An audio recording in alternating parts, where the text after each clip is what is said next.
అన్నా నువ్వు మావోనివే, అన్నా నువ్వు మావోని. ఫస్ట్ పాయింట్, ఈ ట్రైలర్ చూసిన తర్వాత నాకైతే ఈ సినిమా థియేటర్ సినిమా కాదు, ఓటీటీ సినిమా అని అనిపించింది. ఎందుకు అన్నది డిస్కస్ చేసుకుందాం పదండి. జాతకం మీద నమ్మకం ఉంటే జరిగే ప్రతి స్టెప్ ఆస్ట్రాలజీకి సింక్లోనే ఉన్నట్టు ఉంటుంది. బట్ ఈ ట్రైలర్ చూస్తే ఈ జాతకంలో ట్విస్టులు ఎక్కువ, నాటకం తక్కువ అన్నట్టుగా అనిపించింది.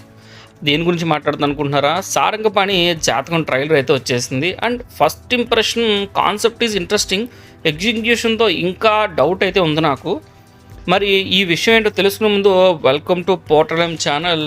ఇంతవరకు మీరు మన ఛానల్ని సబ్స్క్రైబ్ చేసుకుంటే వెంటనే సబ్స్క్రైబ్ చేసుకోండి. మీ మనసులో సినిమా ఉన్నంత వరకు మా ఛానల్లో మాట ఉంటుంది. ఇక మ్యాటర్కి వచ్చేద్దాం. ప్రియదర్శి, వెన్నెల కిషోర్, వైవా హర్ష ఈ ట్రయో ఉన్న సీన్స్లో లాఫ్టర్ గ్యారంటీ ఉంటుంది అని అనుకుంటున్నా. బట్ ట్రైలర్లో కొన్ని జోక్స్ అయితే హిట్ అయ్యాయి, కొన్ని ఓవర్గా ఫీల్ అయ్యాయి.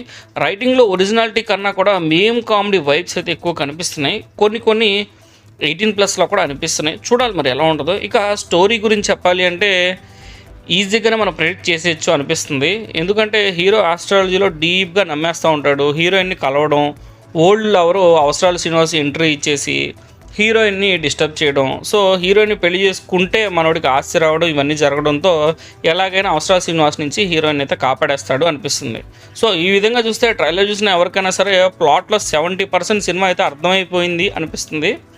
సర్ప్రైజ్ కన్నా సేఫ్ టెంప్లెట్ రూట్లోనే ఈ సినిమా అయితే ఉండబోతుందని నాకు అనిపిస్తుంది. అండ్ అవసరాల శ్రీనివాసరావు గారు బాగుంటారు, కానీ ఎందుకనో ఆ గెడ్డంతో కొద్దిగా వెరైటీగా చూపించడానికి ట్రై చేశారు. అది ఎంతవరకు వర్కౌట్ అవుతుందని సినిమా చూస్తేనే అర్థమవుతుంది. వెన్నెల కిషోర్ అండ్ హర్షతో సీన్స్ అంటే ఫన్ బాగా క్రియేట్ అయ్యింది. అండ్ ఆ డైలాగ్స్ కూడా కరెక్ట్గా రావాలి. అది రాకపోతే మాత్రం సినిమా బెడ్స్ కొట్టేసే అవకాశం ఉంటుంది. వీళ్ళు ఎంతైనా సరే న్యాచురల్ యాక్టర్స్ కాబట్టి కవర్ చేసేస్తారు, కానీ అది లేకపోతే ఇక జిల్ లేకపోతే మాత్రం దెబ్బ అయిపోద్ది. ఓవరాల్గా ట్రైలర్ చూశాక సినిమా హిట్ అవుద్దా లేదా అంటే నాకు కష్టమని అనిపించింది. మరి మీకేమనిపించింది కింద కామెంట్ సెక్షన్లో తెలియజేయండి. మన ఛానల్ వరకు మీరు సబ్స్క్రైబ్ చేస్తే వెంటనే సబ్స్క్రైబ్ చేసుకోండి. అలాగే నోటిఫికేషన్ యాక్టివేట్ చేసుకోండి. ఫ్యూచర్ వీడియోస్ అయితే మిస్ అవ్వకుంటారు.